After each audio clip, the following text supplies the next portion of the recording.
The morning sky over Penumbra IV glowed orange as the sun rose. Frank Gardner stood at the window of the Colony Control Center. 3 years of hard work had turned this distant planet into a home for 50,000 people. Farms spread across the valley. Houses and shops lined the streets. Children played in parks. It was everything Earth had hoped for when they sent the colonists here. "Governor, we have strange readings," said Olivia Daniels. She pointed at the screen showing objects entering orbit. Olivia ran colony security with 20 years of military experience behind her. Frank frowned. "Not our supply ships." "No, sir. They're too big and moving too fast." Olivia pressed buttons on her console. "I'm activating defense protocols." Alarms sounded across the colony. People moved quickly to safety bunkers. The colony had basic defenses, nothing meant for a real war, just enough to handle local dangers. "Message coming in," said Ethan Wright from the communications desk. His fingers moved across the screen. "I can't understand it. The language isn't in our systems." The room went dark. Then emergency lights came on. "They've hit our power station," Olivia said, checking her tablet. "Defense shields are down." Frank tried to stay calm. "Ethan, send an emergency signal to Earth. Now." Outside, the morning sky filled with large ships. They were smooth and black, like giant insects. Smaller craft broke away and flew toward the colony. Ships landing in sectors 2, 4, and 7. Someone shouted. Frank grabbed the colony-wide communication system. "All colonists, this is Governor Gardner. Take shelter immediately. This is not a drill." The first explosions shook the building. Windows shattered. "We need to move, sir," Olivia said, grabbing Frank's arm. "The bunker will give us time to organize." They rushed down corridors filled with scared workers. More explosions followed, closer now. The air filled with dust. Outside, creatures emerged from the landed ships. They stood 7 feet tall with 4 arms and skin like polished metal. They carried weapons that fired blue energy, cutting through the colony's concrete walls like paper. In the engineering section, Kelly Morrison watched the attack on her screen. "We need to get to the emergency beacon," she told her team. "It's our only hope if communications go down." The aliens moved through the colony with military precision. Colonists who fought back were stunned by strange weapons. Those who surrendered were herded into groups. Olivia led a small defense team near the main square. "Aim for the joints in their armor," she shouted, firing her rifle. 2 aliens fell, but 20 more appeared. Blue energy flashed, and Olivia felt pain shoot through her body before everything went black.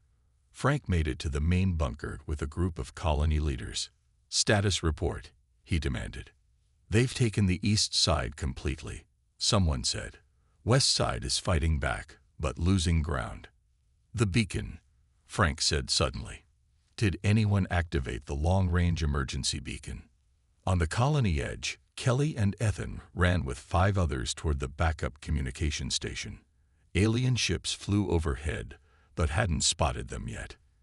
"If we can reach the station and fix the beacon, we might get a signal out," Ethan said, breathing hard.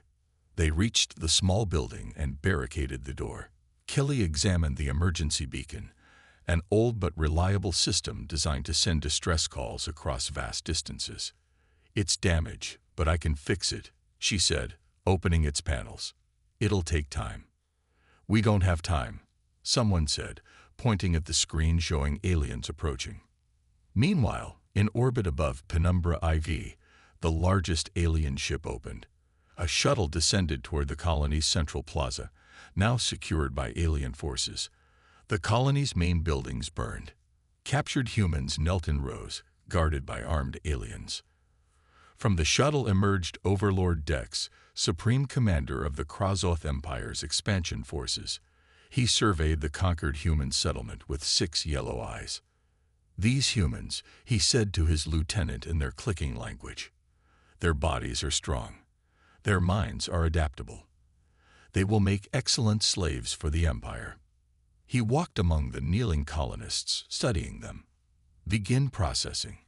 I want mining operations started within one planetary rotation. The conquest of Penumbra IV was complete, or so the Krasov believed. 6 months had passed since the Krasov took over Penumbra IV.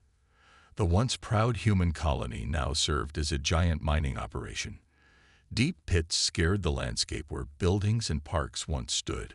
Massive alien machines dug into the planet, pulling out rare minerals that glowed blue in the dark. Alan Russell wiped sweat from his face as he pushed a cart full of rocks. Before the invasion, he had been a retired military surgeon who came to the colony for peace. Now he used his old skills to fight back in small ways. "Keep moving," ordered a Krasov guard, its metal skin gleaming in the harsh lights. The aliens were always watching. Alan nodded and continued pushing, but as he passed a power box, he secretly dropped a small metal object inside it. 3 hours later, that section of the mine would lose power. Not a big problem, but enough to slow down work. In the processing center above ground, Lisa Benson sorted minerals under the watchful eyes of Krasov overseers. The aliens had made her a supervisor over other humans because she worked hard and seemed cooperative. "Your quota is up 20% today," said a Krasov official named Mevinar. "The Overlord will be pleased." "Thank you," Lisa said with a small bow. "We live to serve the Empire." The alien moved away, and Lisa's face hardened. Her cooperation was an act. As a former colony doctor, she used her position to help sick workers and gather information. Tonight she would smuggle medicine to the worker barracks again. When the aliens weren't looking, she slipped a note into a rock shipment. The note contained details about guard rotations. Alan would find it later. Meanwhile, in the wilderness beyond the colony, Ethan Wright and Kelly Morrison lived in a hidden cave with 12 other escapees. They had been working on the damaged emergency beacon for months. "I think I've got it," Kelly said, connecting 2 wires. The old device hummed to life, lights blinking on its panel. Ethan looked up from the plants he was studying. "Can it break through their jamming signal?" "Not yet," Kelly said, "but I'm getting closer. I need more parts." Ethan nodded and showed her the plants he had collected. "Look at this. When I crush these leaves, they release a gas that makes the air turn slightly purple." "Why does that matter?" asked Kelly. "Because yesterday I saw a Krasov patrol walk through an area with these plants. 2 of them started shaking and had to be carried away." Kelly's eyes widened. "You think they're allergic to it? Or maybe it's toxic to them," Ethan said. "Either way, it's a weakness we can use." Back at the main mining complex, Overlord Des inspected the day's production. He stood 7 feet tall, towering over the human workers who kept their eyes down as he passed. "Productivity has improved," he told his lieutenants. "But not enough. Increase work shifts to 18 hours. Some humans are dying from exhaustion," said a lieutenant. "Then find stronger ones," Detz replied without concern. "There are still 40,000 left. They breed quickly anyway." In the darkness of the barracks that night, Alan met secretly with other resistance members. They gathered around a small map drawn in the dirt. "Lisa says they're bringing in new mining equipment tomorrow," he whispered. "If we can damage it before they install it, we can set them back weeks." "It's too risky," said a woman named Pat. "They executed 10 people last week for sabotage. And they'll work us all to death if we do nothing," Alan replied. "We just need to be smarter than them." He erased the map as footsteps approached. A young man named Noah Carter slipped into the group. Despite being only 22, Noah had become valuable to the resistance. "I counted the guards on the north fence," Noah whispered. "There's a blind spot near the water processing unit. And I got this." He showed them a small alien device he had stolen. Alan smiled. The Krasov thought they had broken the human spirit. They believed humans were just simple workers who would accept their fate. That was their first mistake. 1 year had passed since the Krasov invaded Penumbra IV. In the hidden cave that served as their base, Ethan Wright made final adjustments to the emergency beacon. His hands moved carefully over the complex device, connecting the last wires. "Kelly, I think it's ready," he called out. Kelly Morrison hurried over, her clothes dirty from living in the wilderness. 12 other survivors gathered around, their faces showing a mix of hope and doubt. "Will Earth even hear us?" asked an older man. "We're so far away." "This beacon is designed to send signals through subspace," Kelly explained. "If I fixed it right, it should bypass the Krazoth jamming fields." Ethan took a deep breath and pressed the activation button. The machine hummed, lights flashing across its control panel. A soft beeping sound filled the cave.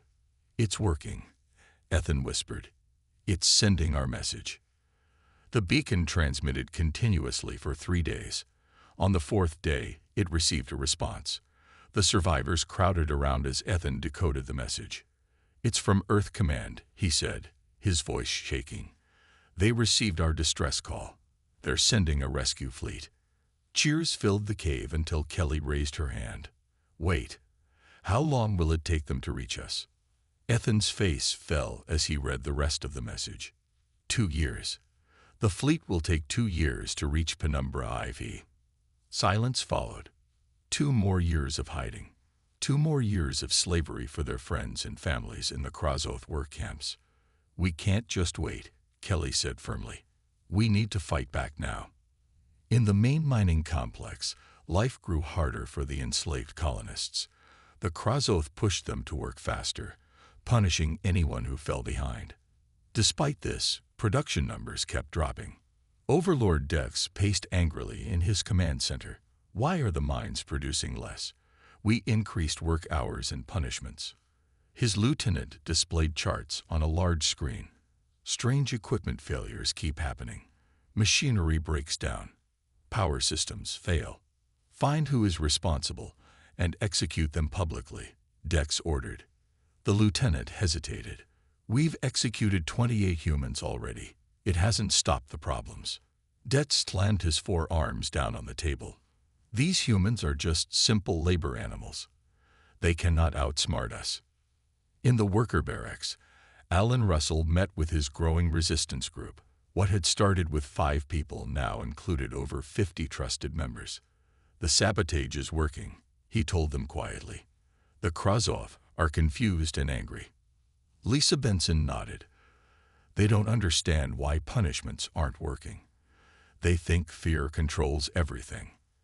"What's our next move?" asked Noah Carter. The young man had proven himself reliable at gathering information and stealing small pieces of technology.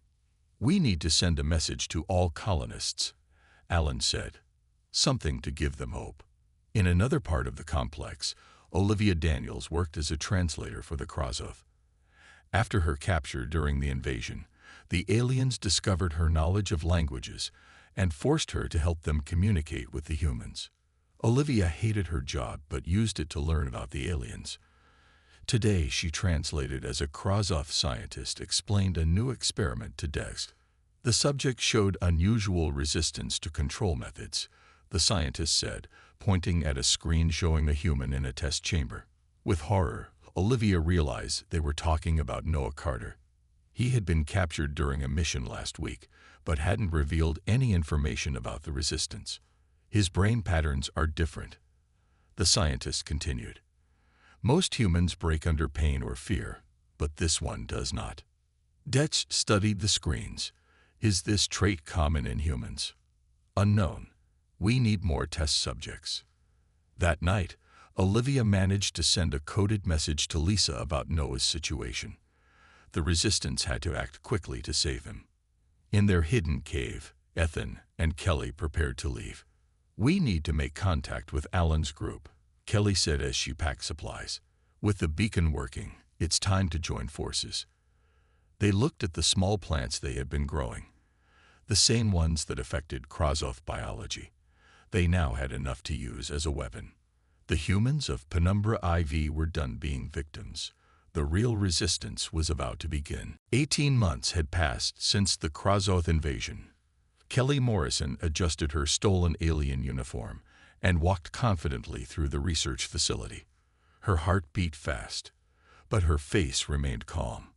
Months of watching the aliens had taught her how to move like them, with purpose and without hesitation. The Krazoth rarely looked closely at maintenance workers. To them, all humans looked similar enough. Kelly used this to her advantage as she pushed her cart of cleaning supplies down the hallway. When no aliens were looking, she slipped into a small room filled with computer terminals. Kelly had been an engineer before the invasion. Now those skills would help the resistance. She plugged a small device into the alien computer. The screen flashed with strange symbols, but Kelly had learned enough of their language to understand the basics. She downloaded files about Krazoth technology, biology, and most importantly, their communication systems. An alarm suddenly blared. Kelly quickly unplugged her device and hid it in her cleaning cart. A group of Krazoth guards ran past the room. The alarm wasn't for her. Something else had happened. She finished her fake cleaning and left the facility, the stolen information safely hidden. What she had discovered would change everything. In the mining complex, Lisa Benson had earned the trust of Administrator Mevnar. The alien had promoted her to oversee all human workers in Sector 3. The humans in your sector work efficiently, Mevnar told her. Overlord Des is pleased. Lisa bowed her head. I am grateful for the Empire's recognition. Later that day, she met secretly with Alan Russell. They spoke in whispers inside a storage room that the Resistance had discovered wasn't monitored. I've gained access to their communication system, Lisa said. I can send false reports to different sectors. Alan nodded. Good. And I have news. Ethan and Kelly have made contact. They're bringing something valuable. That night, in an abandoned tunnel, the Resistance leaders gathered. Ethan and Kelly had snuck into the complex, guided by Noah Carter, who had escaped the Krazoth testing facility with help from Olivia Daniels. Their entire system runs on a hive mind structure, Kelly explained, showing them the data she had stolen. The Krazoth leaders control the lower ranks through a network. If we disrupt that network, the lower ranks become confused, Ethan finished. They can't function well without direction.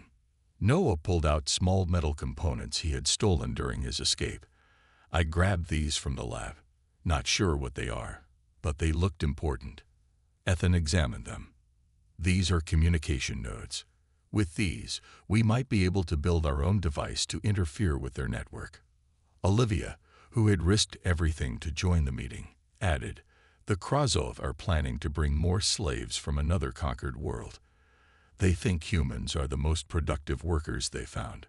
Alan looked at the group. The Resistance now had over 200 members working secretly throughout the complex. We need to act before they bring more ships. If Earth's fleet won't arrive for another year and a half, we need to help ourselves. They formed a plan. Lisa would use her position to spread misinformation among the Krazoth. Noah would help Ethan build devices using the stolen components. Kelly would map the weakest points in the alien power grid. Olivia would continue gathering intelligence. As the meeting ended, Alan said, remember why we're fighting. Not just for freedom, but for all humans they might enslave in the future. Over the next few weeks, the Resistance grew stronger. Using the stolen information about Krazoth biology, they created weapons using the native plants that affected the aliens. Ethan built small devices that could disrupt the hive mind communication for short periods. During these disruptions, lower-ranking Krazoth became confused and made mistakes.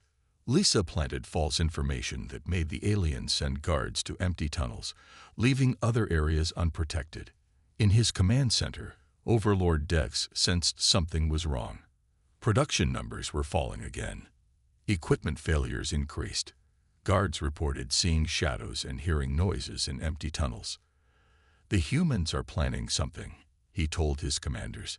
Increase security everywhere. Add more guards to the power distribution network. But the Krazoth still didn't understand what they were facing. They saw humans as simple creatures, good for labor, but not intelligent enough to be a real threat. That underestimation would soon cost them dearly. 2 years had passed since the Krazoth took over Penumbra IV. The human resistance, now over 500 strong, prepared for their first major attack. They could no longer wait for Earth's rescue fleet, still a year away. Alan Russell checked his watch as he moved through the mining tunnels. Everything had to happen at exactly the right time. All teams in position. He whispered into a small communication device Ethan had built from stolen parts. Team 1 ready, came Lisa's voice. Team 2 ready, said No. Team 3 ready, reported Kelly. Alan nodded to the fighters with him. Remember the plan. Hit fast, then disappear. Across the complex, Lisa Benson walked calmly into the main control room. As a trusted supervisor, none of the Krazoth questioned her presence. Administrator Mevnar, Sector 7 needs your attention, she said, showing the alien a data pad with false reports of production problems. The alien studied the screen. This requires immediate action. Come with me. As they left, Lisa pressed a hidden button on her sleeve. This was the signal. In the power distribution center, Noah Carter and his team moved into position. They carried small bags filled with paste made from the plants that affected Krazoth biology. When the aliens weren't looking, they smeared this paste on key equipment. 2 guards turned and saw them. Humans. Stop. Noah threw a small device that released a cloud of purple gas. The Krazoth guards began shaking violently, unable to call for help. Now, Noah shouted. His team placed explosive charges on the main power couplings. Meanwhile, Olivia Daniels sat in the translation office. When the alarms began, she quickly accessed the Krazoth emergency protocols and changed them. Instead of providing the correct response procedures, she replaced them with confusing instructions. All units to Sector 12 read the new protocols. But there was no emergency in Sector 12. In his command center, Overlord Dex heard multiple alarms. What is happening? He demanded. Power failures in Sectors 3, 5, and 8, reported a lieutenant. All guards are responding to Sector 12 as per protocol. Sector 12. Why there? Dex checked the screens showing different areas of the complex. Something was wrong. At that moment, the explosives detonated. The main power distribution network went dark. Emergency lights came on, but many systems remained down. Most importantly, the perimeter defenses failed. From the wilderness beyond the complex, Ethan Wright saw the lights go out. That's our signal, he told the 50 humans with him. They had been hiding in the forest for 2 years, gathering strength and weapons. They moved quickly toward the now undefended eastern wall. These humans looked different from the workers inside. Stronger, wilder, with determined faces. Each carried weapons made from Krazoth technology combined with human ingenuity. Back in the complex, chaos spread. Without clear orders, the lower-ranking Krazoth became confused. Some guards fired at shadows. Others stood frozen, waiting for commands that never came. Alan's team attacked guard posts, using the plant-based weapons that left the aliens helpless. They freed humans from work areas, sending them to safe zones established by the resistance. Lisa returned to the control room, where panicked Krazoth tried to understand what was happening. She secretly disabled more systems while pretending to help. When Ethan's group breached the wall, they met with Alan's fighters. Together, they secured the eastern section of the complex. We did it, Ethan said, hardly believing their success. This is just the beginning, Alan replied. Now comes the hard part. Overlord Dex finally understood that the humans had organized a coordinated attack. Furious, he ordered extreme measures. Bring 20 human workers to the main square, he commanded. Execute them as an example. The executions were broadcast throughout the complex. Dex's voice followed. This is the price of rebellion. Submit or watch more die. The resistance fighters watched in horror but did not surrender.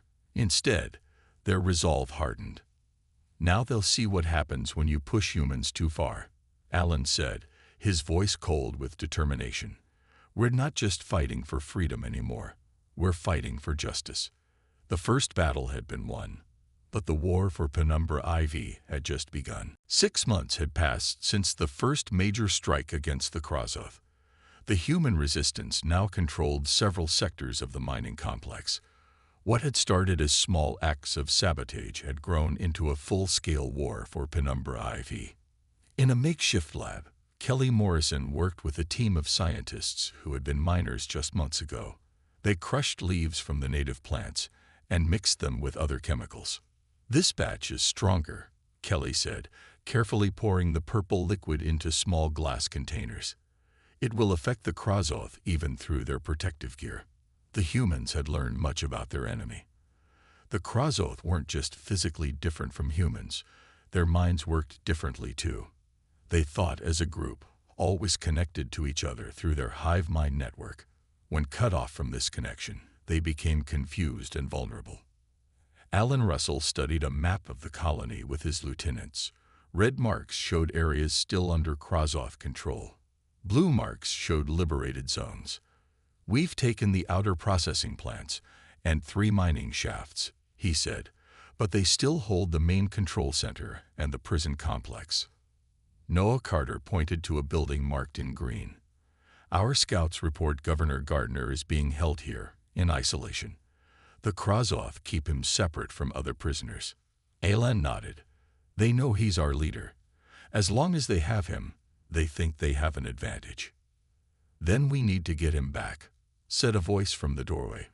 Olivia Daniels entered, looking tired but determined. After helping the resistance for months while pretending to work for the aliens, she had finally escaped to join them openly.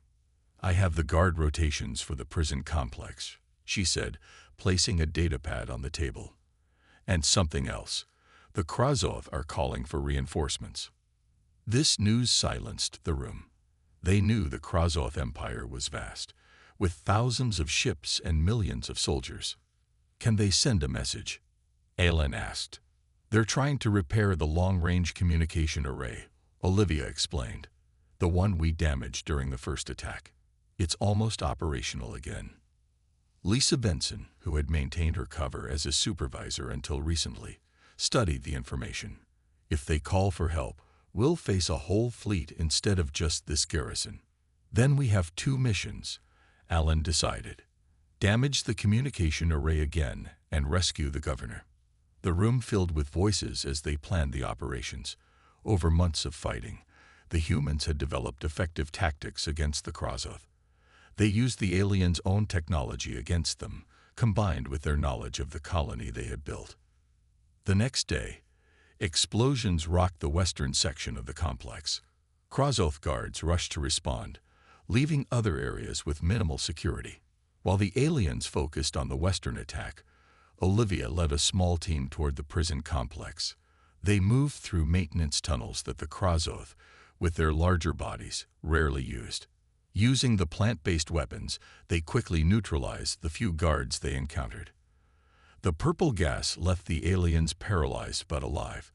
The humans had learned that unnecessary killing only provoked harsher retaliation. They reached the isolation cells and found Frank Gardner. The once strong colony leader looked thin and tired, but his eyes still showed determination. "Took you long enough," he said with a weak smile as Olivia opened his cell. "Sorry about the delay, sir," she replied. "We've been a bit busy starting a revolution."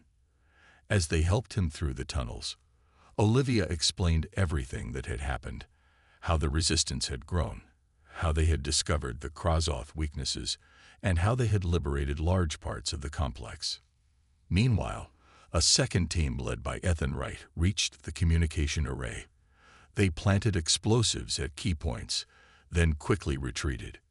The explosion lit up the night sky. The Krazoth would not be calling for reinforcements anytime soon.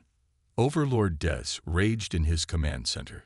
Half of his forces were now fighting fires and responding to attacks across the complex. Reports of human advances came from all sectors.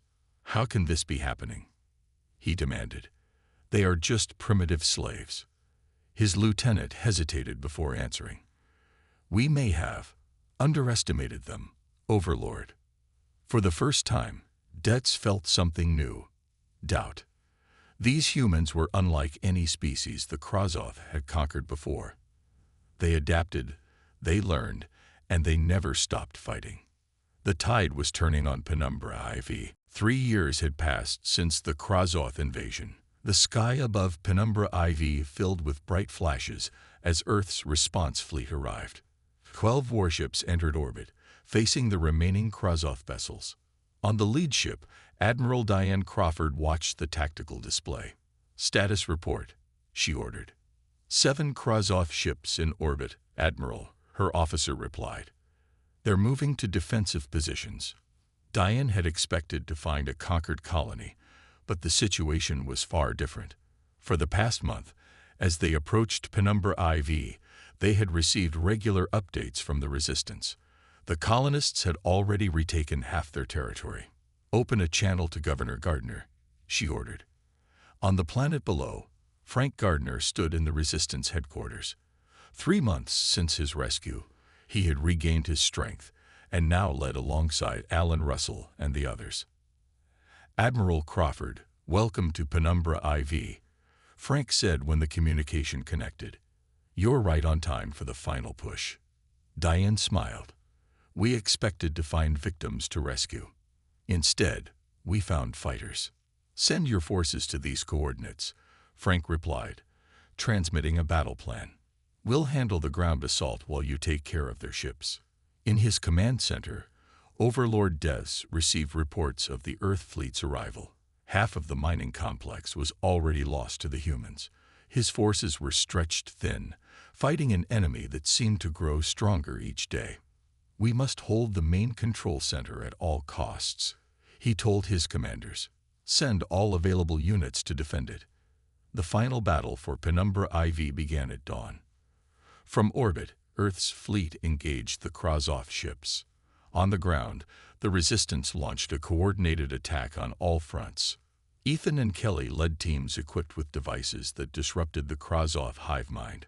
When activated, these devices cut off the lower-ranking aliens from their commanders. Without guidance, they became disorganized and ineffective. Lisa and Noah directed attacks from multiple directions, using tactics they had perfected over months of fighting.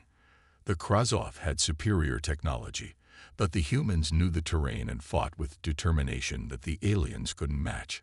Olivia, now a key Resistance commander, led a special team with a critical mission, targeting Dex himself. Thanks to her time working as a translator, she knew the layout of his command center better than anyone. "Remember," she told her team as they moved through the tunnels, "Des is the key. The Krazoth depend on their leadership. Cut off the head, and the body falls."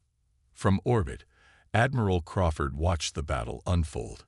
Her ships had superior firepower, but the Krazoth fought desperately. 3 Earth vessels sustained heavy damage before the alien fleet began to falter. On the ground, the Resistance forces pushed toward the center of the complex. Frank and Alan led the main assault, facing heavy resistance. "They're concentrating their forces around the command center." Alan shouted over the noise of battle. Frank nodded. "Just as we expected." "That means Olivia's team has a chance." Olivia's group reached the lower levels of the command center. Using the plant-based weapons, they neutralized guards without raising alarms. When they reached the main level, they split into smaller teams to cover more ground. Olivia, along with 2 fighters, found Des in a situation room. The Overlord stood surrounded by lieutenants, all focused on battle displays. "Release the gas," Olivia whispered. Purple clouds filled the room. The Krazoth lieutenants collapsed immediately, but Dex, larger and stronger than the others, remained standing though clearly affected. He turned, his 6 yellow eyes finding Olivia. "You," he said, recognizing his former translator. "I should have executed you when I had the chance." "You made many mistakes," Olivia replied, stepping forward. "But your biggest was thinking we would ever accept being slaves." Across the complex, the Krazoth forces suddenly faltered. With their command structure disrupted, they lost coordination. Human fighters pushed forward, reclaiming their home room by room. In orbit, the Earth fleet broke through the alien defenses. The remaining Krasov ships began to retreat. Back in the command center, Frank and Alan arrived with reinforcements to find Olivia standing over the captured Overlord. "Is it over?" Frank asked. Alan looked at the tactical displays showing human forces advancing everywhere. "Yes," he said. "It's over. We've won." Devs, bound and defeated, looked at the humans with confusion. "How?" he asked. "You were just simple colonists." Frank smiled grimly. "That was your first mistake." 1 month after the victory, Penumbra IV looked different. The humans had begun rebuilding their colony. Where alien mining equipment once stood, new buildings were rising. The scars of war remained, but signs of new life appeared everywhere. In the colony's main conference room, Frank Gardner and Admiral Diane Crawford sat across from 3 tall Krasov delegates. These aliens had arrived 2 days ago in a diplomatic vessel, under a flag of truce. "The Krasov Empire wishes to negotiate for the return of our personnel," said the lead delegate, speaking through a translation device. "You mean the soldiers who invaded our colony and enslaved our people?"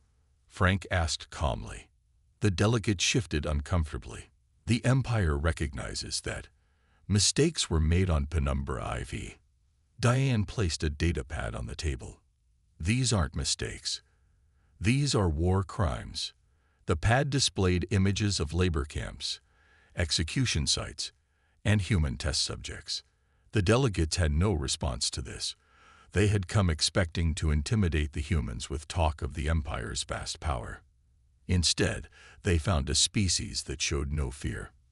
"We will return your surviving personnel," Frank said after a long pause. "But there are conditions." He outlined the terms: full reparations for the damage done to the colony, recognition of all human territories as sovereign and protected, and a formal apology from the Krasov leadership. "These terms are," the delegate began. "Non-negotiable," Diane finished for him. "Earth has already begun building more ships. We're prepared to defend all our colonies." The delegates conferred among themselves before reluctantly agreeing to take the terms back to their leadership. After they left, Frank walked through the rebuilt sections of the colony with Alan, Lisa, Ethan, Kelly, Noah, and Olivia. These 6 had become the new leadership council of Penumbra IV. "Do you think they'll accept our terms?" asked Lisa. "They don't have much choice," Alan replied. "They've never faced a species that fought back so effectively." The group reached a new structure in the colony's central plaza. It was a simple stone monument with names carved into its surface, the names of all colonists who had died during the occupation. 3,242 names, Olivia said quietly. "We can never forget them." Frank touched the cool stone. "Their sacrifice made our victory possible." The next day, work continued throughout the colony. Using knowledge gained from Krasov technology, the humans built better defenses and communication systems. They would never be caught unprepared again. Kelly led a science team studying the alien technology. "Their faster-than-light drives are more efficient than ours," she told Ethan as they examined captured equipment. "We can learn from this." Ethan nodded. "That's always been humanity's strength. We adapt, we learn, we improve." In what had once been the alien command center, Noah and Alan trained a new security force. The young men and women learning to use the defense systems were colonists who had fought in the resistance. "If they come back, we'll be ready," Noah told his students. 2 weeks later, a message arrived from Earth. The Krasov Empire had accepted all terms of the agreement. More importantly, reports indicated that stories about Penumbra IV were spreading through alien civilizations. "They're calling it the colony that fought back," Frank told the council as they met to discuss the message. "It was more than fighting back," Lisa said. "It was refusing to accept what they thought we were." Outside the council room, the colony continued its recovery. Children played in new parks. Farmers planted crops in fields reclaimed from mining operations.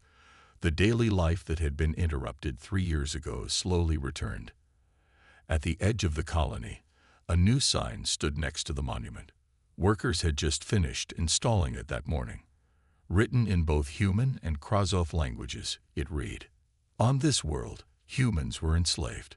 On this world, humans fought back. Remember what happened here. Remember why it happened. Some mistakes should never be repeated." Across the stars, the message spread. The species that other civilizations had dismissed as simple and primitive had proven themselves to be something else entirely: resourceful, determined, and impossible to keep enslaved. The Krasov Empire had made its biggest mistake. They had shown the galaxy what humans were capable of when pushed too far.